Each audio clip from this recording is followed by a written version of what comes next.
Okay, let me give it a try. Eat the Gun is a band from Münster, Germany, and we started this band like 10 years ago, and we did a couple of albums and toured Europe. We've played in various countries, and we've been playing with a lot of bands and festivals. We played Wacken last year, and we've been touring with Danko Jones and bands like Hardcore Superstar, Backyard Babies, and Duff McKagan from Guns N' Roses. And yeah, we've had a pretty good time, and we're going to release a new album now on SPV Steam Hammer. That's the shortest version I can give you. Well, actually, it was I think it was me who came up with the idea for the name. It was just like, do you know this song by Motorhead, "Eat the Gun"? Yeah, so well, I'm a Motorhead fan, and so I always had this line in my mind. And when I was looking for a band name, I thought this was cool because it was like, hey, if you don't like my music, eat the gun. See what I mean? No, it's just fun. We thought it was cool. Yeah, I'm a big Motorhead fan, and I remember that when I was like 13 years old or so, there was those great albums, Bastards and March or Die, and 1916, and those are my favorite three albums actually. Oh, that's a difficult question. I think it's just time changes the way you write music, and I feel like it's nothing I or we ever thought about. Like, hey, we have to change, or we want to sound different, in a want a different sound or anything. It was just that we developed as musicians, and we kept on writing what we liked, and kept on playing what we liked, and so I think this is our development. This is our evolution, as if you know what I mean. And it's something that I would never ever like to copy myself to write the same album once again. I couldn't do that. I always have to try out new ways of writing songs and new sounds. And so this is what I think what is the best way to develop as a musician. Oh well, it's always the new album which is the best one, I think. uh, I think I said that with every album we did, and because I'm trying to I'm working very hard on each album. We all do, and we always try to do the best we can. And I think that Stripped to the Bone sounds exactly like we wanted it to sound, and the songs are exactly like arranged exactly like we wanted them to be arranged. And so I think that yeah, I'm very proud of what we did here, and I hope the people will like it. I mean, you never know, but we are very satisfied. Yeah, that's great, man. That's great, man. Thank you. The funny thing is that you just mentioned the King Size EP, the first EP we ever released, and the cover artwork of that EP was made by the same guy who did the artwork for Strip to the Bone. You know, and it's a very old friend of mine, and he's living in Barcelona now, and I felt like, okay, I got to call this guy. It was just yeah, it was just an idea. I got to call this guy and ask him if he would like to do the album artwork. And I told him about the album, and I played some demos to him, or some rough mixes during the production. We were still in the production of the album, and I played some of the new demos to him, and he came up with this picture, with this motor thing, and he was just I was just, yeah, that's a cool idea. And he came up with the actually he came up with a title. He said, yeah, I wanted to do something that is, well, that is kind of stripped to the bone. And I thought, like, yeah, that's the title of the album. So actually it was not our idea. He gave the title to the album through the artwork, you know what I mean? And I really appreciated that. And I think he got the right feeling, and I think that the artwork of the album really reflects the music of the album. So I think it's perfect for it. So he did a great job. It's all very simple songs. It's all reduced to the minimum, you know. We did not. It's just one guitar, one bass, one drum set, and my vocals. And we tried to write really good songs. And I worked very hard on my lyrics, and we tried to keep it very simple and to the point. You know what I mean? So it's actually the basic of a. We try to write our idea or to realize our idea of a very basic straight rock and roll album without much effects and whatever, you know, digital shit. Well, it's actually that's the funny thing about it. Other many people ask me about it, and actually, the truth is, I played one amp and one speaker, one box, you know, one cabinet, and one guitar on the other records. No, two guitars actually. I played a Fender Stratocaster and a Dean Cadillac from 1978. So I played like two guitars on this album, and I used this one sound. No, I didn't change the amp or anything. I didn't, you know, I used my wah-wah effects, and sometimes I used the delay effect, but that's it. So I kept it very, very simple. The same goes with the bass and the drums. Because what we did actually, we were very low on money actually, and so what we did, what we did was we recorded the album in our rehearsal room. You know, it was a little bit like the last Foo Fighters album was recorded. You know, when Dave Grohl he built up this garage. You know the story, I think. We did the same, but not because we wanted to. We did it because we had to. There was no other way, you know. So yes, and well, not no money, but we were very low on it. So so what we did, we recorded the album in our rehearsal room, and we are rehearsing in a very old warehouse. You know what I mean? Like a storehouse, and there are large halls and huge rooms in this warehouse, and we just tried to use what we had, you know, and we built up the drum set in one of those huge rooms, and try to make it sound good and to use what we have instead of paying an expensive studio, and we were in the production. We were also reduced to the minimum, and I think that's what you hear on the album.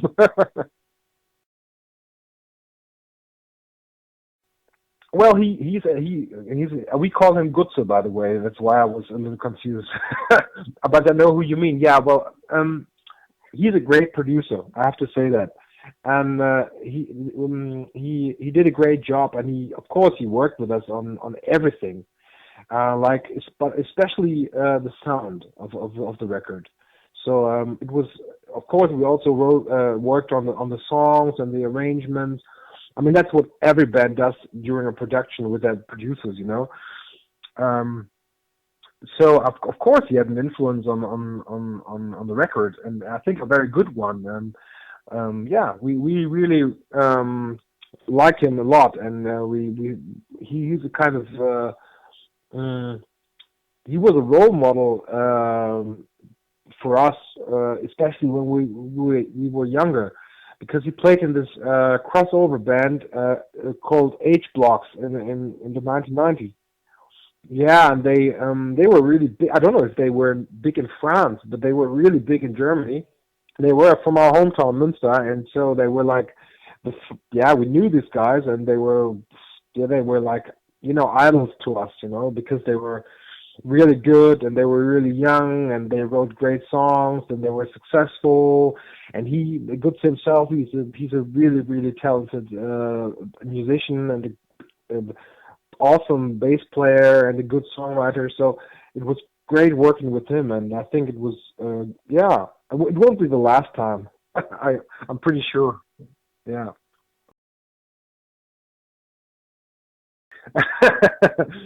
Well, what can I say? There's so many bands we listen to. Danko Jones is is one of the best rock and roll bands of the last 10 years. Foo Fighters is one of the best rock and roll bands of the last 20 years. And I mean, of course, bands like Foo Fighters, Danko Jones, Queens of the Stone Age, and all those new rock and roll bands. Of course, they have an influence on what we do. But it's not only them; it's so many bands we are influenced by. You know, I mean, I think that's only natural because it's the way how rock music develops. You know,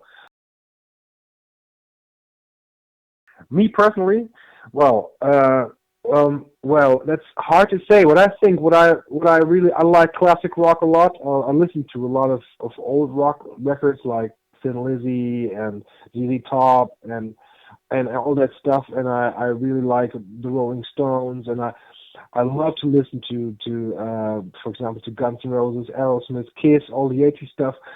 So there's so many bands that influenced me personally. I cannot really say it's this band or that band. You know, it's so many influences, and I think that goes with each member of Eat the Gun. So we all have different influences, and I think you can't really say what exactly it is, but I really appreciate people saying, "Hey, there's some Danko Jones to it and some Foo Fighters," because I really love those bands. You know.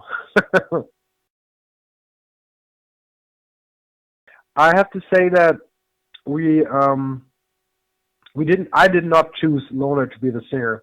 I cannot because it's so hard for me to pick out one song, you know, and to say, hey, this is the single. You know, really cannot make that decision. So you know what we did?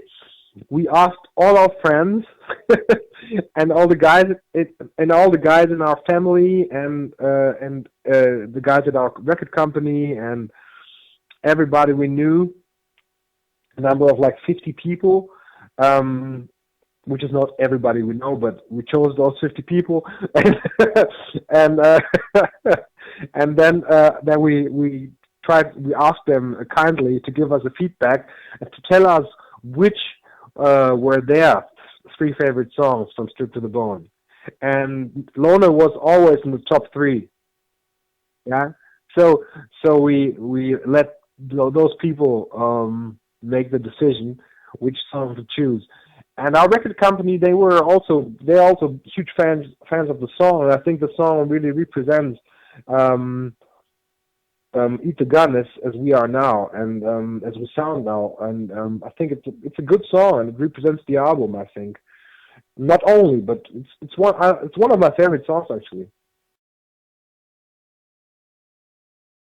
Oh, that's a secret yet, but that could be true. That could be true.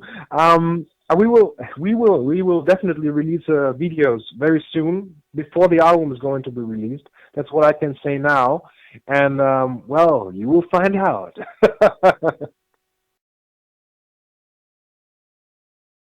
Yeah, the thing is that you have a different rhythm in the song. It's the shuffle rhythm, you know. Ding ding ding ding ding ding. It's this typical shuffle rhythm, and it's the only song that has this rhythm. And it's also this. I think it's one of the slowest songs of the album. That's why it sticks out a little bit, you know. Yeah, that's. I think that's why it could be that you recognize the song as a little different. Although it has and it has this clean verse, you know, with a clean guitar and very slow, and it has some, yeah, it is not a ballad, but it has some yeah, it's more one of the most emotional songs on the record. I think that's why it sticks out. Yeah. I think this is really one of the most difficult questions to answer for me, because there's no topic, there's no general topic, you know. It's not like I have this one topic that influences me most. Um, I would like to answer this question by saying it's basically it's life that inspires me to write lyrics, but that's a very hmm, answer. You know what I mean? So it's experiences in life. It's experiences of my personal life. It's experiences that I hear about or that my friends make. It's sometimes it's just things that happen in this world that inspire me to write lyrics, and sometimes it's my subconsciousness that writes lyrics, and when they are finished, I realize what they are about. See what I mean? so, so yeah, so that's basically it.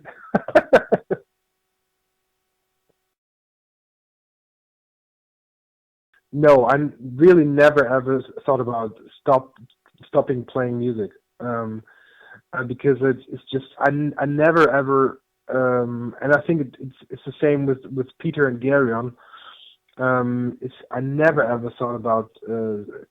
No, I couldn't, because I live for music, and I personally, I don't play music to in order to be successful. I play music because I enjoy it, and I only do it for the joy of it. And I never had, expected anything from music, because if you expect something from music, then you get disappointed. See what I mean? If you're a musician, you never stop. You do dirty jobs and play music, but you'd never ever stop writing music. No, I would never do that. I couldn't imagine life without music, and I really, really, really, honestly do music only because I enjoy writing songs and playing with my band, and that's what it's all about. And we are really, really grateful for having the chance to do records and to have interviews with French radio stations, and to have people that are interested in our music and like to know about us. That's something I always dreamed of when I was a little boy. So no matter what happens, it's great to have this album out, and to have a band that obviously some people like to listen to. So that's basically why we play music, because it's such fun. So if we didn't have the money, we had to do some other jobs, but we still keep on playing, of course. Well, actually, we had two guitar players in the past, but they left the band, unfortunately. So I got sick and tired of all the guitar players leaving the band. So I did not. I was tired of looking for a guitar player. No, I really think it's great playing in a three man band, and we never thought about having a third guitar player on stage. Oh yeah, we'd love to come to France, especially of course to Paris, because I've been to Paris last year, and it's such a beautiful city. I love it really, and of course we would love to come to France and play shows there, and we are working on shows, and I'm pretty sure that we will at least come to Paris next year, and really hope that we are able to play more shows in France in 2014. We are working on it, and I hope that it will work out. We would really love to come to France.